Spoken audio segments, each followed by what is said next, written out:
The future war cult. What is it? You expected answers, just for walking in the room.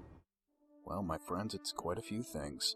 A vendor in the tower to give us some nice gear after obtaining some hard-fought marks in the Crucible. A faction of the city consensus, and a few cards in our Grimoire score. Of course, that's just taking a quick glance at them, doing nothing to truly explore what they are about.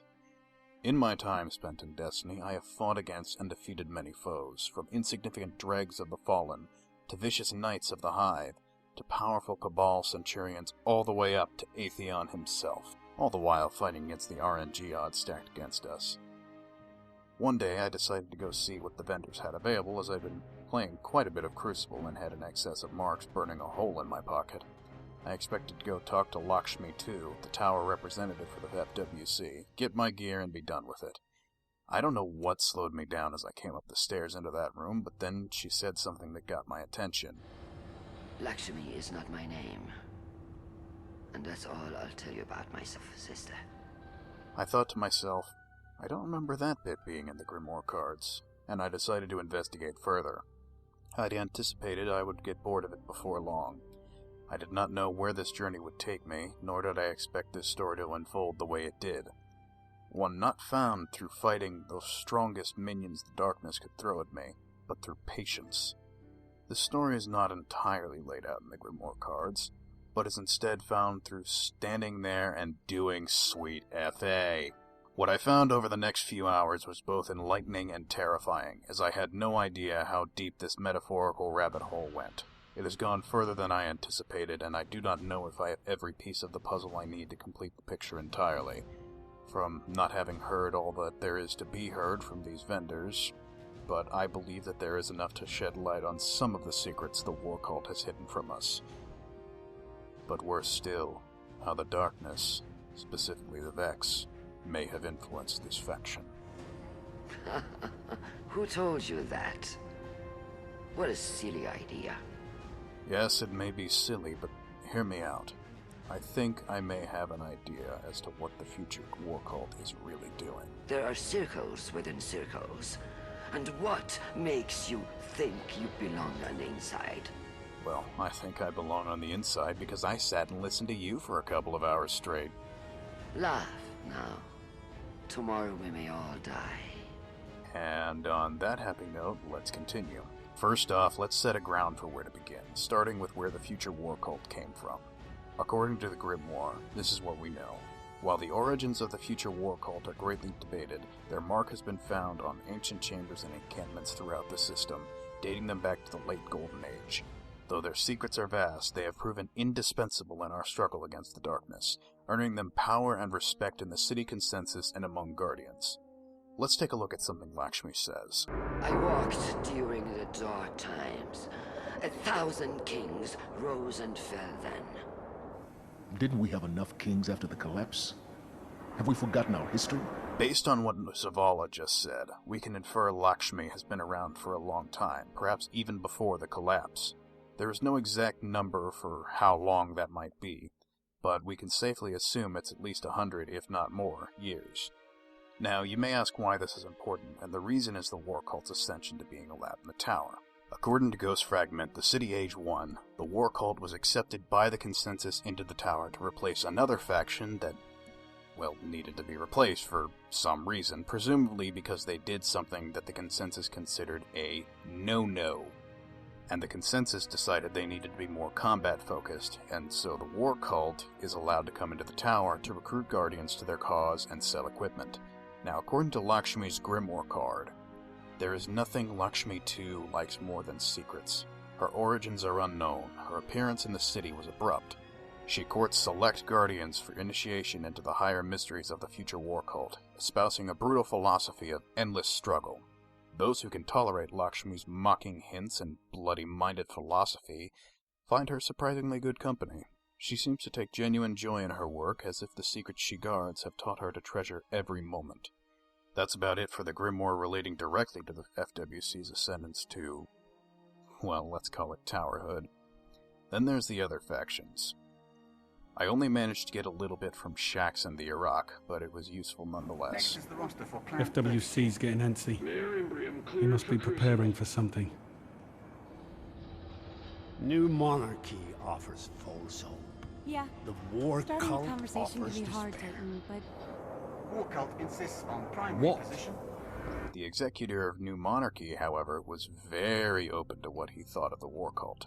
I don't get those war cult freaks. I don't even know what they're talking about. I don't even want to talk about the war cult. Bunch of freaks. They act like they're just preparing for war. But they're up to I'm just here something. to serve The FWC. All secrets and nonsense. I don't get the FWC. Life sucks, boo-hoo, nothing we can do about it. Traitor talk. Fallen howling at the walls. Factions at each other's throats. Can't go on like this. Overall, the New Monarchy doesn't really like the war cult. Well, what does Lakshmi think of the New Monarchy? What do I think of the new monarchy?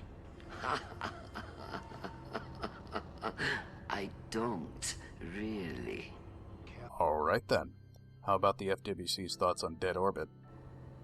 That orbit just misdiagnosed the problem. It's not a matter of distance, but of time. Now, here's where things get interesting. Lakshmi consistently mentions timelines.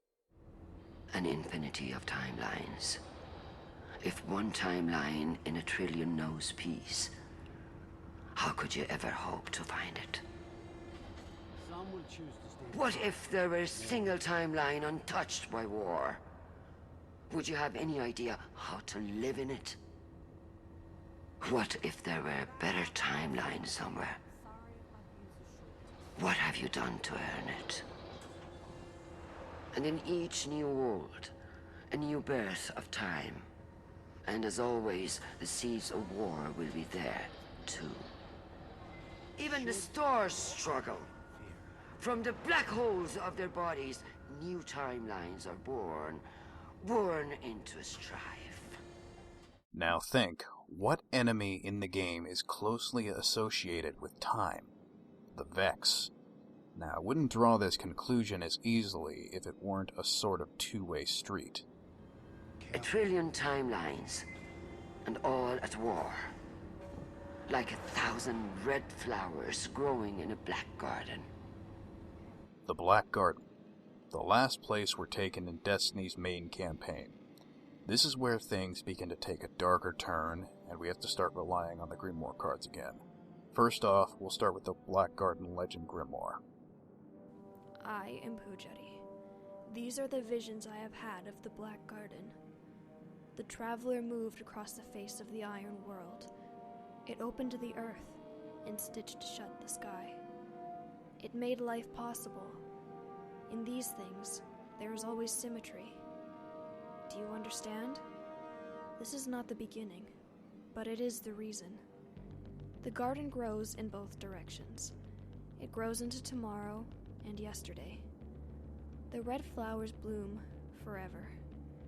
There are gardeners now. They come into the garden in vessels of bronze, and they move through the groves and rivers of thought. This is the vision I had when I leapt from the shores of time and let myself sink. I walk beneath the blossoms. The light came from ahead, and the shadows of the flowers were words. They said things, but I will not write them here. At the end of the path grew a flower in the shape of a ghost. I reached out to pluck it, and it cut me with a thorn. I bled, and the blood was light. The ghost said to me, "You are a dead thing made by a dead power in the shape of the dead. All you will ever do is kill. You do not belong here. This is a place of life.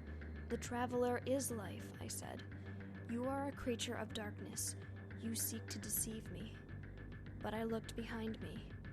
Down the long slope where the blossoms tumbled into the warm wind, and the great trees wept sap like blood or wine, I felt doubt. When my ghost raised me from the sea, there was a thorn cut in my left hand, and it has not healed since. The Black Garden, almost exactly as Lakshmi described it, with red flowers and everything. So there's one link between the War Cult and the Vex, and a pretty major one at that. However, this is only the tip of the iceberg. Ghost Fragment Future War Cult talks about how the FWC has a machine that allows them to see into the future. To Briefly summarized, the future war cult technician speaks about how multiple people go into a machine and see what they believe to be an inevitable future, the last city burning and nothing but darkness. Humans cannot see into this future properly, but they decide to attempt sending a ghost that they had repaired into this machine to find something. Lakshmi mentions something interesting. The Ishtar Asylum is ours. Everything, depends on seizing those labs. There's one last set of cards to look at, the Vex Ghost Fragments. These fragments talk about conversations between scientists, I assume, working in the Ishtar Collective, and how they have a working interface with the Vex mind. Now, this is important.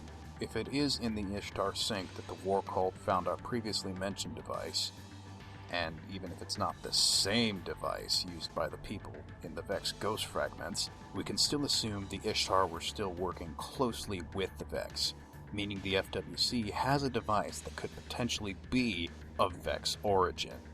If this is true, then these visions of the future may not be visions after all, but in fact simulations of the Vex, and not a true future. While it has the potential to be real, they are just seeing what the Vex want them to see, which is the defeat of the light and the destruction of the Traveler. So, while the war cult thinks there is no hope, in actuality, there is a veil over the eyes of the FWC. The Guardians can still push back the darkness, but the war cult does not know this. All someone needs to do is put the pieces together, and they'll see it's not as hopeless as they thought, and that we make our own future. We keep our mysteries close. Take them from us, if you can. We can run from our problems the way Dead Orbit wants to. Dead Orbit can run to the ends of the universe, but the war will be there waiting for them. Or we can take a stand and fight. It's our choice. Hopefully we make it before the real threat comes to us. The war cult still has secrets for sure, but I hope I have removed the veil over some of what they are hiding from us before it's too late. Don't despair, Guardian. It's meant to be a hopeful message in its own way. Here's a few extra tidbits I managed to get from the future war cult. Maybe somebody else can piece the last few pieces together and find something I couldn't. A single light in an infinity of darkness. Like the last signal flare before the walls are overrun. Tell the Circle, I have word of her again. Talk to Dead Orbit if you want escape. I offer something harder, better. You think the Guardians can carry the fight alone? You think you have the right to be weak? The ancients had a timekeeping device called an hourglass. You could turn it and turn it. But there would never be anything in it but dust. Paradox is just a word that stupid people use to hide from the truth. Please disengage. Let me guess. You're going to ask if the rumors are true. Not yet. What if, on some dreadful night, the darkness were to come creeping up to you and whisper, "This war is all there is for you"? Could you laugh and say, "Bring it on"? The inner circle has its secrets. Maybe in time. War is our fate. Can you learn to love it? Oh, I never run out of war stories, friends. Have you heard of the Dust Devils? I could tell you another. I could tell you about the siege of Tycho. Another war story. I could tell you about Tranquility and the Hive. Another war story? I was there when the House of Devils burned London.